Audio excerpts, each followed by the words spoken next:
Good afternoon बच्चों। मैं धर्मेंद्र साहू आप लोग का स्वागत करता हूं। आज हम इलेक्ट्रो फाइनल ईयर की क्लास यूटिलाइजेशन पढ़ाने जा रहा हूं, जिसमें चैप्टर का नाम है इलेक्ट्रिक हीटिंग। ठीक है ना, चैप्टर का नाम है इलेक्ट्रिक हीटिंग। जैसा कि आप जानते हैं, हीटिंग क्या होता है? हीटिंग मतलब उष्मा। ठीक है ना, उष्मा क्या होता है? एनर्जी के माध्यम से जहाँ पर क्या हो, पावर लॉस हो, उसके माध्यम से क्या उष्मा उत्पन्न होती है, वही क्या कहलाती है? उष्मा कहलाती है, हीटिंग कहलाती है। या क्या कितने प्रकार का होता है? या दो प्रकार का होता है। एक क्या होता है? नेचुरल हीटिंग होता है, दूसरा क्या होता है? Artificial heating. नेचुरल मतलब प्राकृतिक उष्मा, दूसरा क्या होता है? कृत्रिम उष्मा।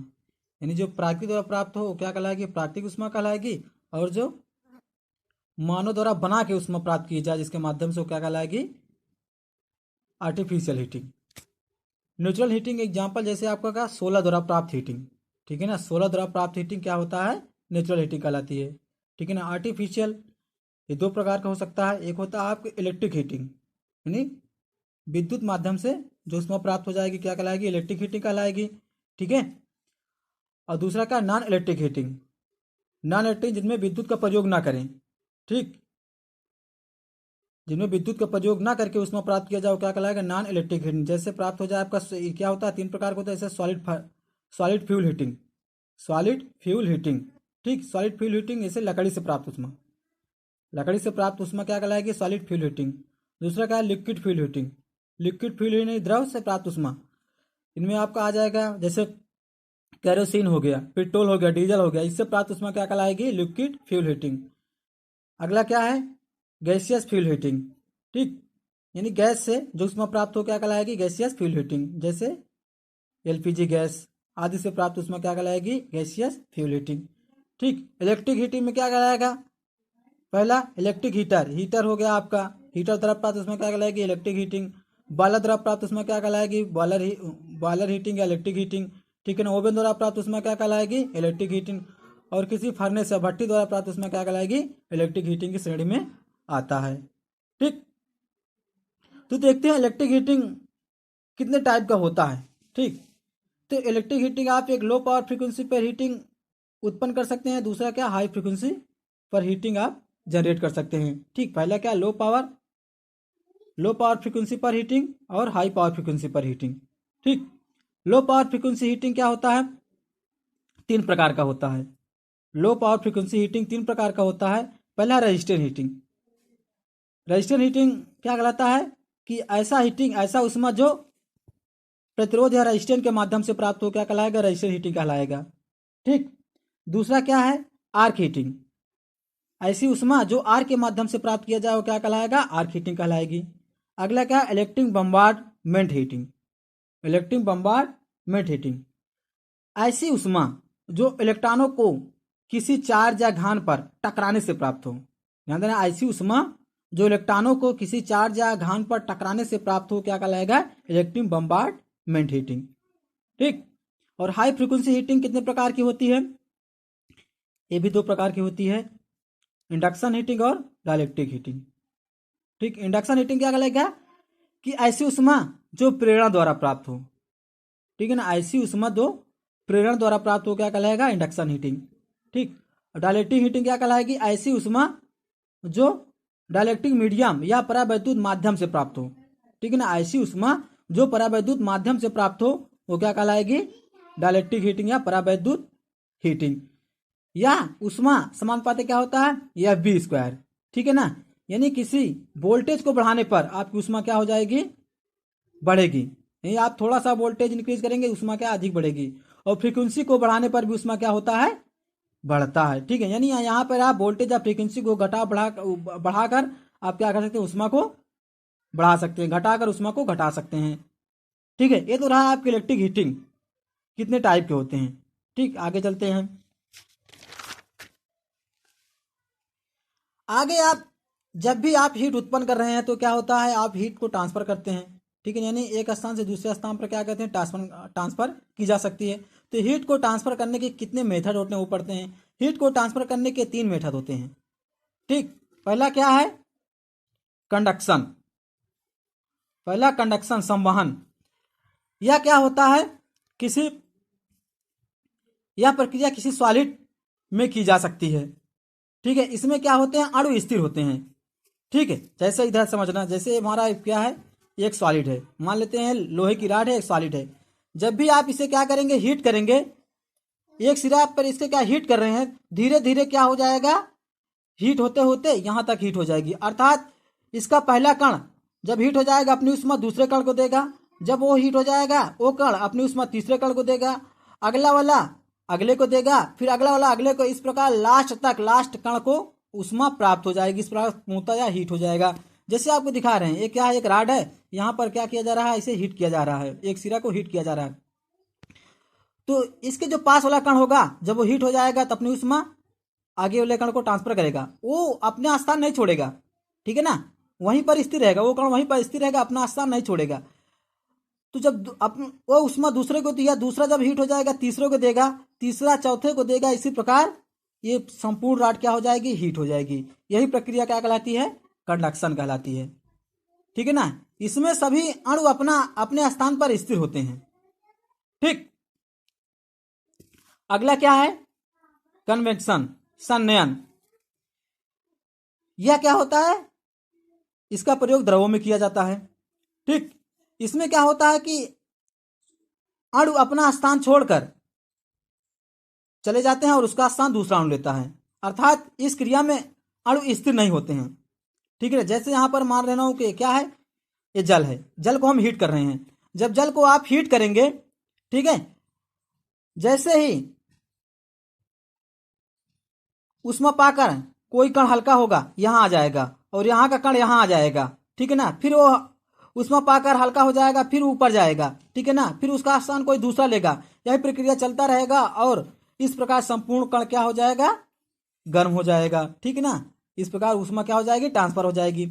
यहां पर एच बराबर क्या होता है, 3.875 ब्रैकेट में T1 माइनस T2 इंटू 1.25 वाट पर मीटर स्क्वायर, इतनी ऊष्मा उत्पन्न होती है।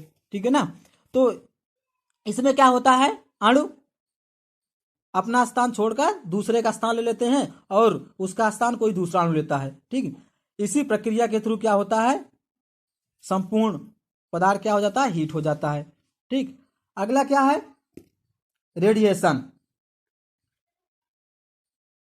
इनमें क्या होता है कि इसमें ताप बीज के माध्यम अप्रभावित किए हुए एक स्थान से दूसरे स्थान तक पहुंचता है। इनमें जो ताप होता है यानी ऊष्मा होती है, माध्यम को प्रभावित नहीं करता है और एक स्थान से दूसरे स्थान तक पहुंच जाता है। ठीक है, या ऐसा कह सकते हैं कि इसमें ताप की तरंगें स्वयं चलकर, ठीक है ना, इसमें ताप की तरंगें स्वयं चलकर ऊष्मा का स्थानांतरण करती हैं। ठीक, इन तरंगों का विरोध करने वाली कार्य वस्तु क्या करती है, ताप को ग्रहण कर लेती है। जैसे अगर एग्जांपल दें, सूर्य के ताप को पृथ्वी तक पहुंचना, ठीक है ना, सूर्य के ताप को पृथ्वी तक पहुंचना ही क्या कहलाता है, रेडिएशन कहलाती है, विकिरण कहलाती है। ठीक, स्टीफन ने बताया कि वह ऊष्मा जो सूर्य पृथ्वी तक पहुंचती, ऊष्मा कितने पहुंचती, एच बराबर 5.72 इंटू 10⁴ यानी ब्रैकेट में T1 अपान 1000 यानी 1000⁴ माइनस T2 अपान 1000⁴ वाट पर मीटर स्क्वायर। यहां पर यान क्या है, यान एक विकिरण दक्षता स्थिरांक है, कांस्टेंट ऑफ रेडिएशन इफिशियंसी, विकिरण दक्षता स्थिरांक। ये क्या है, उत्सर्जकता। ठीक है ना, आगे चलते हैं। अब इलेक्ट्रिक हीटिंग के क्या क्या मेथड हैं। ठीक, इलेक्ट्रिक हीटिंग के क्या क्या मेथड हैं, विधि क्या क्या है। तो पहला क्या है, रेजिस्टेंट हीटिंग, प्रतिरोध तापक। यह तीन प्रकार का होता है, एक होता है डायरेक्ट हीटिंग, दूसरा को होता है क्या, इनडायरेक्ट हीटिंग। ठीक, indirect heating, IDR indirect heating, DR मतलब डायरेक्ट हीटिंग। अगला क्या है, इंफ्रारेड या रेडिएंट हीटिंग। ठीक है ना, इंफ्रारेड या रेडिएंट हीटिंग, इसकी हिंदी क्या होती है, अवरक्त या विकिरण तापन, अवरक्त या विकिरण तापक। अगला क्या होता है, इंडक्शन हीटिंग। इंडक्शन हीटिंग भी दो प्रकार की होती है, DI मतलब direct, direct, indirect direct induction heating, sorry direct induction heating, ठीक है ना। DI मतलब डायरेक्ट इंडक्शन हीटिंग। पहला क्या है, direct induction heating. Induction heating तीन प्रकार का होता है। पहला क्या है, डायरेक्ट इंडक्शन हीटिंग, और दूसरा क्या है, इनडायरेक्ट इंडक्शन हीटिंग। ठीक, IDI मतलब इनडायरेक्ट इंडक्शन हीटिंग। अगला क्या है, ED current heating. ED current मतलब क्या होता है, भंवर धारा हानि या भंवर धारा तापन। जहां पर हम भंवर धारा के माध्यम से ऊष्मा प्राप्त करें वो क्या कहलाएगा, ED करंट हीटिंग या भंवर धारा ऊष्मा। ठीक है। अगला तीसरा क्या होता है, आर्क हीटिंग। जहां पर आर्क के माध्यम से ऊष्मा प्राप्त करें वो क्या कहलाता है, आर्क हीटिंग। अगला क्या, direct arc heating, indirect arc heating और सबमर्ज्ड आर्क हीटिंग। ठीक, निमज्जित आर्क तापन या आर्क हीटिंग के टाइप हैं। आर्क हीटिंग कितने प्रकार का होता है, डायरेक्ट आर्क हीटिंग, अगला इनडायरेक्ट आर्क हीटिंग और निमज्जित आर्क तापन, सबमर्ज्ड आर्क हीटिंग। ठीक है, आगे इन सबका विश्लेषण देखेंगे, व्याख्या करेंगे। ठीक, अगला क्या है, डायलेक्ट्रिक हीटिंग, परावैद्युत तापन। अगला क्या है, माइक्रोवेव हीटिंग, सूक्ष्म तरंग तापन। ठीक है ना, माइक्रोवेव हीटिंग यानी सूक्ष्म तरंग तापन। अगला क्या है, electron bombardment heating, electron bombardment heating यानी इलेक्ट्रॉन विस्फोट तापन। ये तो रहे कि इलेक्ट्रिक हीटिंग कितने प्रकार के होते हैं। ठीक, अब एक एक को व्याख्या करते हुए चलते हैं। पहला क्या है, रेजिस्टेंट हीटिंग। ठीक, रेजिस्टेंट हीटिंग होता क्या है कि जैसे जूल के सिद्धांत के अनुसार, जैसा कि आप जानते हैं, यदि किसी हाई रेजिस्टेंस जिसका प्रतिरोध R हो, ठीक है, हाई रेजिस्टेंस जिसका प्रतिरोध क्या हो, R ओम हो, उनमें क्या करें, करंट प्रवाहित करें, 30 सेकंड में कोई करंट प्रवाहित करें तो क्या ऊष्मा उत्पन्न होती है। कितनी ऊष्मा उत्पन्न होती है, H बराबर I² RT जूल। इतनी क्या होती है, ऊष्मा उत्पन्न होती है। ठीक है, और यही ऊष्मा उस एलिमेंट में यानी जो रेजिस्टेंस आप लगा के रखे हुए हैं, पावर लॉस कितना हो जाएगा, I² R या VI या V²/R वाट, इतना क्या हो जाएगा, पावर लॉस हो जाएगा। और यही जो पावर लॉस होती है क्या होती है, ऊष्मा के रूप में स्टोर हो जाती है वहां पर। ठीक, यही पावर लॉस क्या ऊष्मा का रूप धारण कर लेती है। ठीक, तो जैसा कि रेजिस्टेंस हीटिंग क्या मैं बता चुका हूं कितने प्रकार का होता है, 3 प्रकार का होता है, डायरेक्ट हीटिंग, इनडायरेक्ट हीटिंग, अगला क्या है, रेडिएंट हीटिंग। तो पहला देखते हैं डायरेक्ट रेजिस्टेंट हीटिंग। ठीक है ना, डायरेक्ट रेजिस्टेंट हीटिंग। यहां पर आपको एक चीज दिख रहा होगा, यह क्या है, एक फर्नेस है यानी एक भट्टी है। ठीक है ना, और ये क्या दिख रहे हैं, 2 इलेक्ट्रोड दिख रहे हैं। ठीक, रेजिस्टेंट हीटिंग जो आप DC और AC दोनों पे यूज कर सकते हैं। ठीक, ध्यान देना, यहां पर आपको वाइवा में पूछ सकता है एग्जामिनर, जो रेजिस्टेंट हीटिंग है यहाँ पर आप AC और DC दोनों पर यूज कर सकते हैं। ठीक है ना, आप देख रहे हैं क्या है, दोनों इलेक्ट्रोड हैं। ठीक, और ये आप क्या दिख रहे हैं कि उच्च प्रतिरोध का पाउडर है, यहाँ पर उच्च प्रतिरोध का पाउडर बिखेर के रखे हुए हैं। और ये क्या दिख रहा है आपको, चार्ज यानी घान है। जो चार्ज किसका बना होता है, निकिल, प्लेटिनम, कार्बन या नाइक्रोम आदि का आप बना सकते हैं। ठीक है ना, जो चार्ज होता है निकिल, प्लेटिनम या कार्बन, नाइक्रोम आदि का क्या कर सकते हैं, आप बना सकते हैं। और ये आयताकार एक भट्टी होती है। ठीक है ना, अब ध्यान देना, इसका प्रयोग आप रासायनिक प्रयोगशाला में कर सकते हैं। ठीक है ना, जैसा कि आप जान रहे हैं कि इन भट्टियों में निकिल, नाइक्रोम, प्लेटिनम, कार्बन, इन धातुओं क्या होता है, घान रखा होता है। ठीक है ना, इस घान को आप ठोस टुकड़े के रूप में या पाउडर के रूप में या लिक्विड के रूप में प्रयोग कर सकते हैं। ठीक है ना, इस घान है चार्ज को आप सॉलिड के रूप में, चूर्ण के रूप में या लिक्विड के रूप में प्रयोग कर सकते हैं। और AC और DC दोनों पर इनका यूज आप कर सकते हैं। और घान में सप्लाई देने के लिए यानी इस घान में सप्लाई देने के लिए आपको 2 इलेक्ट्रोड लगे होते हैं। ठीक है ना, घान में सप्लाई देने के लिए आप 2 इलेक्ट्रोड लगे होते हैं। आप DC के लिए 2 तार का प्रयोग कर सकते हैं, और यदि सिंगल फेज AC के लिए प्रयोग कर रहे हैं तो सिंगल फेज का प्रयोग करेंगे। यदि 3 फेज का प्रयोग कर रहे हैं तो 3 इलेक्ट्रोड लगाना पड़ेगा। ठीक है ना, 3 फेज के लिए प्रयोग कर रहे हैं आपको कितना, 3 इलेक्ट्रोड क्या करना पड़ेगा, लगाना पड़ेगा। ठीक है ना, और हीटिंग एनर्जी बढ़ाने के लिए इलेक्ट्रोड हीटिंग एनर्जी बढ़ाने के लिए इलेक्ट्रोड को आपस के पदार्थों द्वारा शॉर्ट होने से बचाने के लिए आप क्या कर रहे हैं, यहां पर हाई रेजिस्टेंस का पाउडर बिछा दे रहे हैं। ठीक है ना, यानी शॉर्ट सर्किट से बचाने के लिए हम क्या कर रहे हैं, हाई रेजिस्टेंस का क्या कर रहे हैं, पाउडर या भस्म क्या करते हैं, बिखेर दे रहे हैं। ठीक है ना, जिसकी रेजिस्टेंस क्या है, अधिक है। ठीक, वैसे भी आप यहां पर हाई रेजिस्टेंस से राख या कोई उच्च प्रतिरोध का आप चूर्ण प्रयोग कर सकते हैं, पाउडर प्रयोग कर सकते हैं। और यही जब करंट घान से होकर गुजरता है तो घान में क्या करता है, जूल के नियम के अनुसार I²RT, ठीक है ना, I²RT के बराबर क्या करता है, ऊष्मा उत्पन्न करता है। ठीक है ना, जिससे क्या होता है, घान गर्म हो जाता है। ठीक, यह जो मेथड होता है साल्ट वाथ फनेस, यह जो मेथड होता है साल्ट वाथ फनेस तथा इलेक्ट्रोड बॉयलर में लागू होता है। ठीक है ना, यह मेथड साल्ट वाथ फर्नेस या इलेक्ट्रोड बॉयलर में लागू होता है। ठीक है ना, तो इसके लाभ क्या हैं, इसके लाभ देखते हैं। यहां पर आप देख रहे हैं घान को आप एक समान ताप दे सकते हैं, क्योंकि आप डायरेक्ट ताप दे रहे हैं तो एक समान ताप मिलता रहेगा। दूसरा क्या, घान को उच्च ताप तक ऊष्मा मिलती है, घान को उच्च ताप तक ऊष्मा मिलती रहती है। ठीक है ना, और इसमें प्रतिरोध भट्टी क्या होती है, अधिक साफ सुथरी होती है, और इनका जो बनावट होता है क्या होता है, सिंपल होता है। ठीक है, इनको आप आसानी से बना सकते हैं। कमियां क्या है,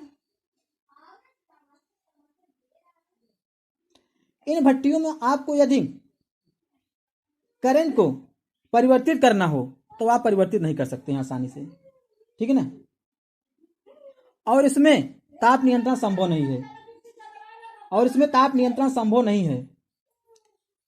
अगला क्या, इन भट्टियों की उपयोगिता उच्च प्रतिरोध की, इन भट्टियों की उपयोगिता उच्च प्रतिरोध की धातुओं के लिए अधिक है। ठीक है, जैसे क्रोमियम, नाइक्रोम आदि। ठीक, और लो रेजिस्टेंस के लिए क्या है, ये सुटेबल नहीं है। ठीक, अगला क्या है,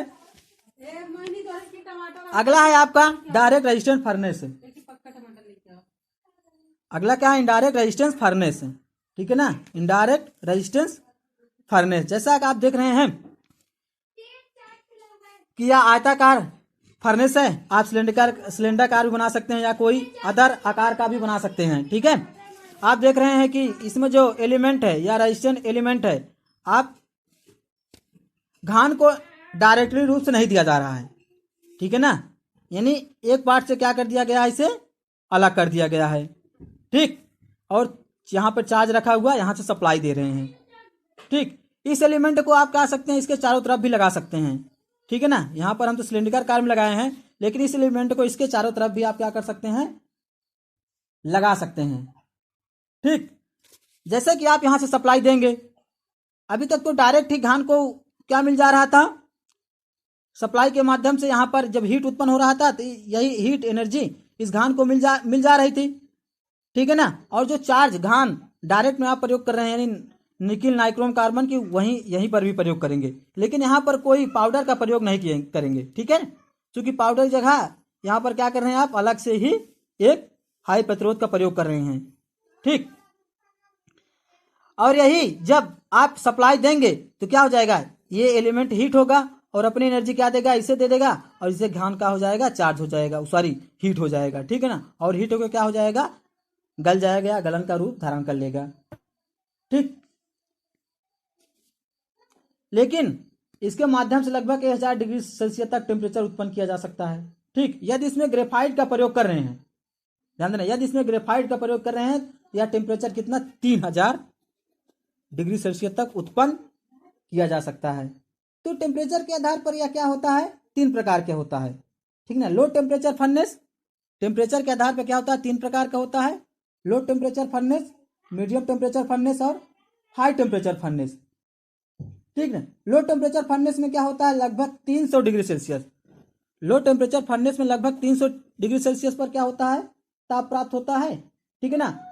और मीडियम में क्या होता है, 300 से लगभग 1000 डिग्री सेल्सियस तक टेम्परेचर प्राप्त हो सकता है, ठीक है। और हाई टेम्परेचर में 1000 से 3000 तक क्या कर सकते हैं आप, डिग्री सेल्सियस तक टेम्परेचर प्राप्त कर सकते हैं, ठीक है। वीडियो देखना, जो ना समझ में आए कमेंट करना। वीडियो देखने के लिए धन्यवाद।